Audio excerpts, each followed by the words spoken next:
বন্ধুরা, আমার চ্যানেলে সকলকে জানাচ্ছি স্বাগতম। আজকে ব্লগটা এখান থেকে আরম্ভ করছি। এই যে দেখুন, মা সমস্ত সবজি কেটে নিয়ে চলে গেছে। সবাই তো জানেন আতপ চালে ভাত ডালমা। মাকে বলেছি আজকে কিছু একটা ভাজা করতে, শুধু ডালমা দিয়ে আমি খেতে পারবো না। মা বললো ঠিক আছে। আমি বললাম যে মশলা দিয়ে কোনো ভাজা করবে না, এমনি একটা কিছু ভাজা করবে। মা বললো ঠিক আছে। আমি কিছু না হলে আলু ভেজে দাও, আলু ভাজা দিয়ে ভালো লাগে। এই যে সুনিকে জাস্ট দিয়ে এলাম, এই বৃষ্টিটা চলে এলো জানেন। ও তো ছাতা ধরে বসেছিল পিছনটা, আবার আসার সময় আমি ছাতাটা বন্ধ করে সাইকেলটা চালিয়ে এসেছি, ভিজে গেছে। সকালবেলায় সমস্ত কাজ কমপ্লিট, পুজো সব হয়েছে। রাত থেকেই তো সমস্ত কাজ কমপ্লিট করে রেখেছিলাম। সকালবেলা উঠে শুধু ঝাঁট দেওয়া আর গোবর জলে ছড়া একটুখানি মুছে নিলেই কাজ কমপ্লিট। দেখুন মা এখানে আতর চালটা ধুয়ে নিচ্ছে ভালো করে।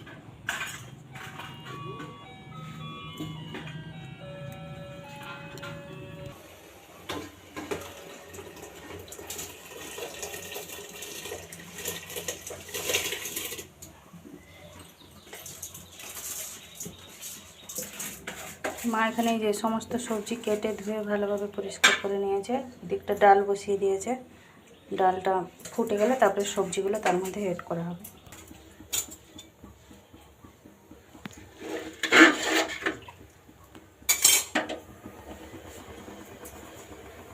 সকালবেলা সব চা বাসনগুলো আছে, এখন এগুলো মেজে ধুয়ে পরিষ্কার করে নেব। এখানে যে সবজিগুলো যে ভাজতে বললাম, ওই জন্য বসে বসে কাটছে। কিছুটা বরবটি কড়াই কেটে নিয়েছে। আর মায়ের তো মানে পায়ে যন্ত্রণা হয়, নার্ভের প্রবলেম, ওই জন্য পাটা ছড়িয়ে বসে আছে। মার প্রচণ্ড পায়ে কষ্ট হয়, হাঁটুগুলো একদম ফুলে গেছে, রস বাত মতন হয়ে গেছে। আর কালকে অমাবস্যা গেছে না, ওই জন্য জ্বর মতন এসে গেছিলো। আর পরশু দিন অনেকটাই বৃষ্টিতে ভিজে গেছিলো। 3-4 দিন হলে তো আমাদের সাথে পুরোটাই ভিজছে বৃষ্টিতে। ওই জন্য মার আবার হাঁটুর ব্যথা বেরিয়েছে। ওই জন্য মা সবসময় এভাবেই পা ছড়িয়ে কাজ করে।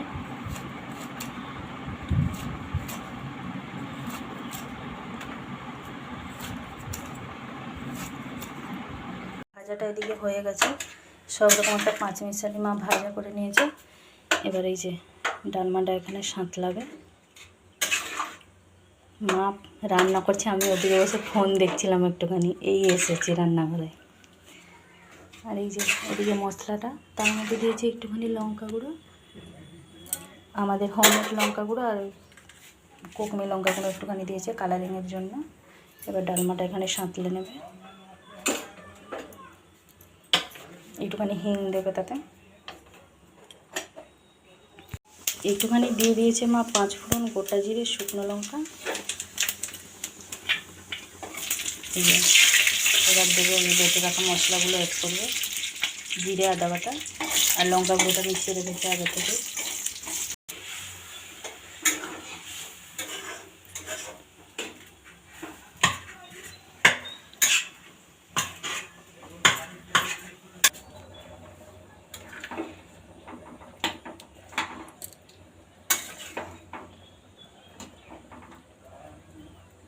চলে এসেছি বাড়ি, বেজে গেছে এখন 12:30। আর একটুখানি গাজর আর বিনস নিয়ে এসেছি, সুনুর জন্য পাস্তা করে দেবো। আর একটুখানি শসা নিয়ে এসেছি। আর এই যে শাকগুলো এখন মা বসে বসে বাছছে। এটা হচ্ছে আমাদের এক বন্ধুদের, তাদের জমিতে হয়েছিল, আমাদেরকে সব আজকে তুলে দিয়েছে। কুমড়ো শাক, পুঁই শাক, ঢেঁড়স অল্প আছে, 5-6টা মতন আছে। আর কুমড়ো শাক, পুঁই শাক, কুমড়ো শাক না লাউ শাক। মা এখনও সব কেটে বেছে ধুয়ে রেখে দিচ্ছে, কালকে চচ্চড়ি হবে লাউ শাকে। এই যে 3:05 বাজে, পাস্তাটা করে দিয়েছে সুনুকে। এই যে পাস্তাটা খাচ্ছে এখানে বসে বসে। সেদিনকে একটুখানি সয়া সস কম হয়ে গেছিলো বলে বলছিল ভালো লাগছে না, আজকে বলছে ঠিকই আছে কালারটা। বিনস দিয়ে আর গাজর দিয়ে করে দিয়েছে। বিকালে আবার পড়া আছে 4:30টার সময়। কালকে কম্পিউটার পরীক্ষা, তাই তো? কালকে আছে থিওরি, কালকে আছে কম্পিউটারের থিওরি, আর বুধবার আছে প্র্যাকটিক্যাল। বলেই পরীক্ষা শেষ। বেজে গেছে এখন 5:15। সোনুকে টিউশনে দিয়ে চলে এসেছি। এই যে বাঁধে কত লোক দেখুন। কোনো কিছু এখানে অনুষ্ঠান যাত্রা হচ্ছে না। আমাদের উদয়নারায়ণপুরে বন্যা চলে এসছে, বন্যার উৎসব দেখতে এই যে সবাই যাচ্ছে, এখন দেখতে যাচ্ছে। আর কিছু সময় পরে সব ঘরে এসে বন্যার জল ঘুরে যাবে। কী করব বলুন, প্রত্যেক বছরে এই এক ঝামেলা। কিছু ভালো লাগছে না আমাকে। রুটিটা করে নিয়েছি, একদমই মন মেজাজ ভালো নেই।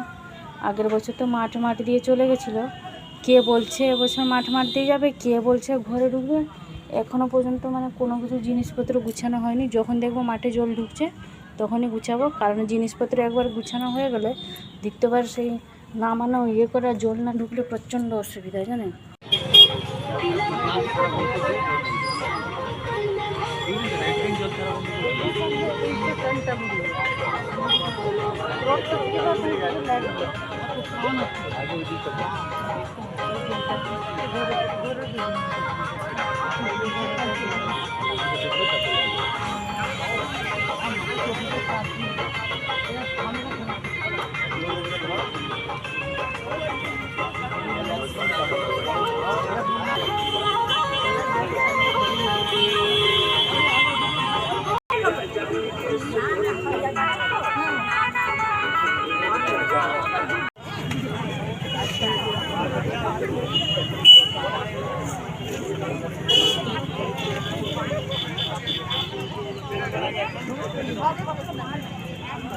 আমাদের ঘরে তো মানুষের সংখ্যা থেকে জিনিসের সংখ্যা বেশি। প্রচণ্ড পরিমাণে জিনিস আছে, অত ভারী ভারী জিনিস। কী করবো, আপাতত মা সে নিচে ওই দিকগুলো খালি করেছে। আমাকে বলছিল কাপড় চোপড়গুলো বেঁধে রেখে দিতে। আমি বলছি দাঁড়াও একটুখানি বসি। সবাইকে জিজ্ঞেস করলাম, কে বলছে ঢুকবে না, কে বলছে মাঠে দিয়ে চলে যাবে, আবার কে বলছে আগে দেখবে জল মাঠে দিয়ে ঢুকবে যখন তখনই জিনিসপত্র গুছাবে, কারণ গুছাতে খুব একটা বেশি সময় লাগে না। সেই জন্য এই যে বসে আছি। বাঁধে পুরো একদম যাত্রা মতন, নদীর ধারেও সেরকম। আমার ভিডিও দেখলে আপনারা বুঝতে পারবেন নদীতে কতটা পরিমাণে জলটা বেড়েছে। সেই জন্য বসে আছি। তো আজকের ব্লগটা আর বেশি বড় করছে না, মনটাও প্রচণ্ড খারাপ। বন্যা আসছে কি মাঠে চলে গেলে ভালো, এই যে ঘরে ঢুকলে না প্রচণ্ড পরিমাণে কষ্ট হয়। প্রত্যেক বছরই মানে এই এক ঝামেলা, ভালো লাগে না। আর আমাদের তো দোতলা নেই, সেই একতলা, আবার উপরে সে তিরপল দিয়ে থাকতে হয়, প্রচণ্ড কষ্ট হয় শুনুকে নিয়ে। তো আমার আজকে ভিডিওটা এই পর্যন্তই। আবার দেখা হচ্ছে আপনাদের সাথে আগামীকাল আরেকটি নতুন ব্লগ নিয়ে। সবাই ভালো থাকবেন, সুস্থ থাকবেন। আমার ভিডিওটি যদি আপনাদের ভালো লাগে অবশ্যই একটা লাইক দেবেন। নমস্কার।